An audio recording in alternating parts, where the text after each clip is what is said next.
Hey everybody, what's happening? Son of a silver stacker here. In today's numismatic news and information for the 2nd day of March 2021, I'm going to pop over here to Coin Week, and they have a cool little article.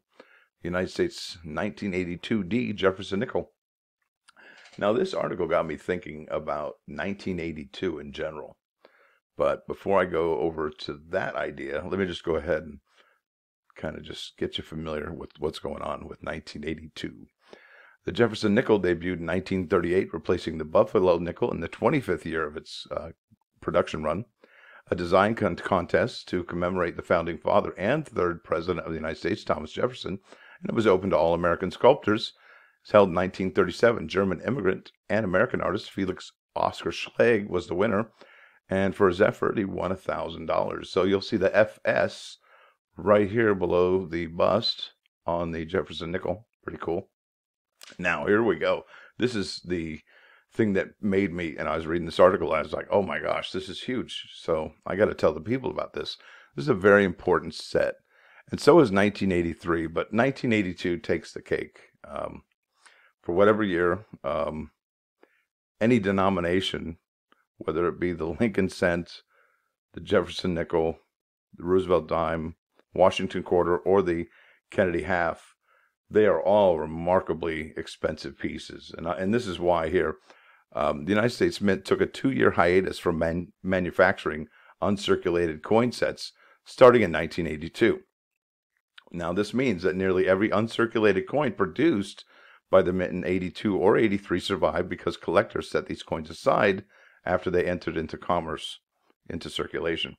There are a few exceptions to this rule, and those coins that the Mint pulled from production to package into special souvenir sets were sold into Philadelphia and Denver mints. So they were sold at the Philadelphia and Denver mints separately. So that's pretty rough. In total, Denver struck 373 million nickels in 1982. There are many estimates to how many of those survive. But check this out. Now, 1982, it is a very collectible year because the Mint did not make any of those mint sets at all. Hugely popular. I'm going to leave this link.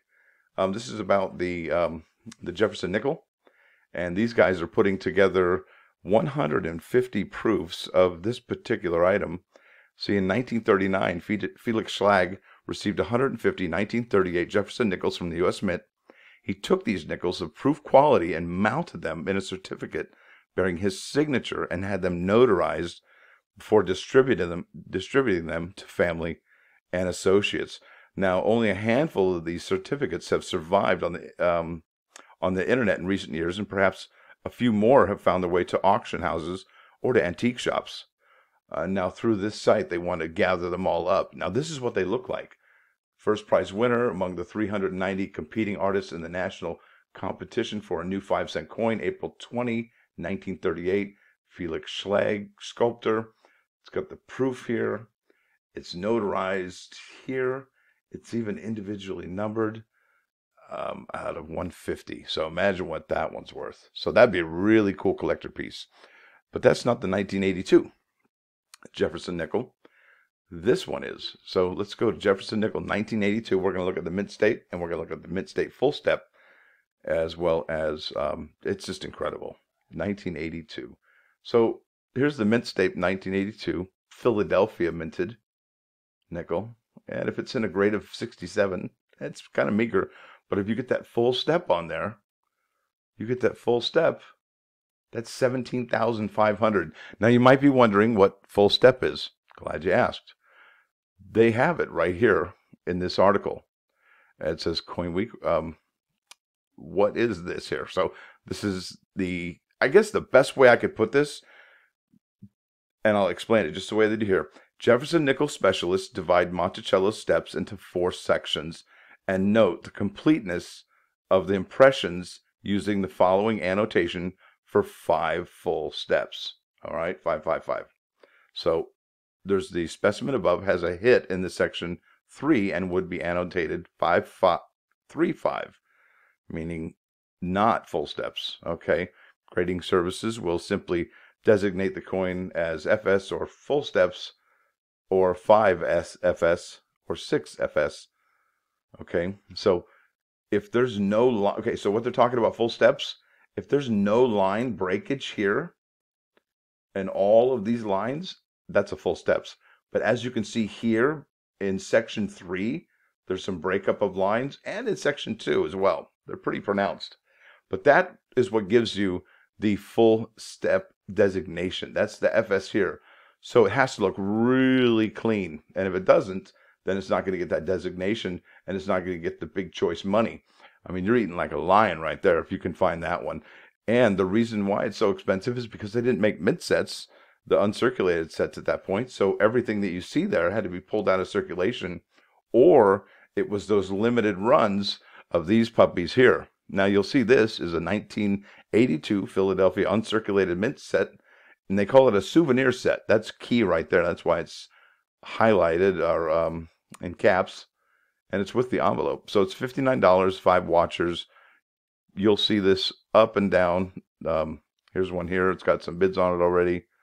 They're all pretty active because that's a lot of money for 91 cents. It's the 1982. It's just hard. I mean, look at this, $56 for 91 cents here, for 82 for the Denver. And it is a low mintage. There's no doubt about it. But what makes this so exciting, and you look, not only did, you have the 91 cents here, right? You've got the 50-cent piece plus the, the quarter, 75, 80, 91 cents there. But you also had 7 different cents that came out that year. If that's not a mind blower on top of what's already going on, it gets more interesting, because there should be 8 actual Lincoln cents that had come out that year. There should be the, Philadelphia, large and small date, and there should be, and that's copper or bronze, and then there should be the zinc, and then there's the small date copper, and then the small date zinc.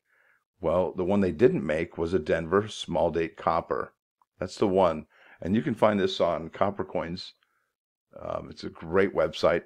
And this is how you can tell a large date from a small date. So there's a great curve in the 2, whereas this one's kind of more flat. And look at this 8, and this inside of this 8 here, and the inside of this 8 here. So these insides are almost the same size, whereas these 2 are completely different. So that's clearly the smaller date. And that's how it's easiest to tell for really anybody, is that 8 right there. That's how you can tell you have a small date. So look at the prices here. Now, since there are 7 different Lincoln cents from 1982, they can get pretty pricey if you find them in high grades. Look at that, 69. Now you've noticed something happening here. There's something happening here that is going on with these 1982s. And that's why you'll see a lot of movement on these in eBay, because collectors are trying to find the biggest, best grade they can to sell it out to a registry set owner.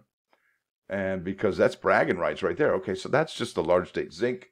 If you can find that in a 69, congratulations, you hit the lottery. Look at 1982 also has us a double die reverse.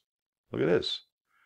And there's also a DDO. Look at that. The G and the O there are doubled. I'm telling you, it's incredible. But one of those rare Denver small date copper has been found. I'll leave a link in here in the description so you can check that out. Check this out also. This is the Jefferson nickel. I think I already went through that. I'm going to pass that. Let's go to Roosevelt dime, 1982 Roosevelt dime. Look at this. Incredible. That's money. That's big money for a dime. Look at this. Oh, also 1982 for the dimes for Philadelphia.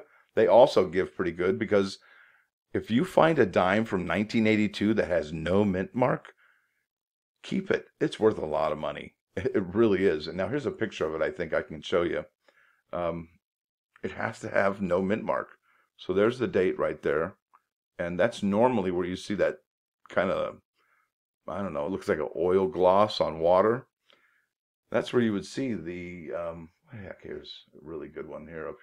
top right of the screen, you'll see where the mint mark should be and where the missing mint mark is. So, like I said, 1982 has some quality offerings, not only for high quality coins, but for errors as well. So let's keep going. That's the no mint mark from Philadelphia. That's great. Here we're looking at the Washington quarter from 1982. Look at that. Come on now. And the MS-68 9000. You'd be hard pressed to find that kind of money. Look at that. You'd have to go to 92, 10 years later. Let's see if we can go before 65 and 79. Yeah, nothing can touch that. There we go. 1966, pick up sticks for 15 right there. So 1982 is looking strong. And I think that's one of the hidden gems of coin collecting is the 1982s. Look at this. 1982 also has another gimme.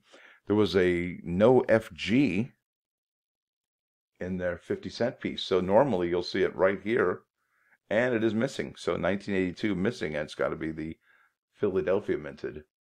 Not the Denver, but it's Philadelphia. So it even gives more. Look at this, no FG. Boom. Quality. So guys, gals, you know what? If you're into collecting coins and, you know, a pretty inexpensive start are those mint sets, okay? Those uncirculated mint sets from Philadelphia and Denver from 1982. If you get some decent ones in there, you can have them graded. They're worth quite a bit of money. And I think that's what a lot of people are doing right now. They're looking for that unicorn, you know, that one coin that's just the top grade where it's such a low population that they've become the it coin, the one that makes it in the magazines and the news articles online and whatnot. So that could be you, you know, you never know. That's what the beauty of this hobby is. It's everybody is on common ground, folks. You just got to educate yourself, keep an eye out, know what to look for. And that's what I'm helping you here to do. Just help you to know what to look for, you know. 1982, very strong set. I think my next one of these in this series of checking out particular coin dates will be the 1970 uncirculated set. I think there's a lot of stuff going on there as well. So listen, I want to thank you all for watching. Thanks for dropping by. Don't forget to hit that like button. And if you do like what you hear and see, subscribe to the channel. It's free. Son of a Silver Stacker, out.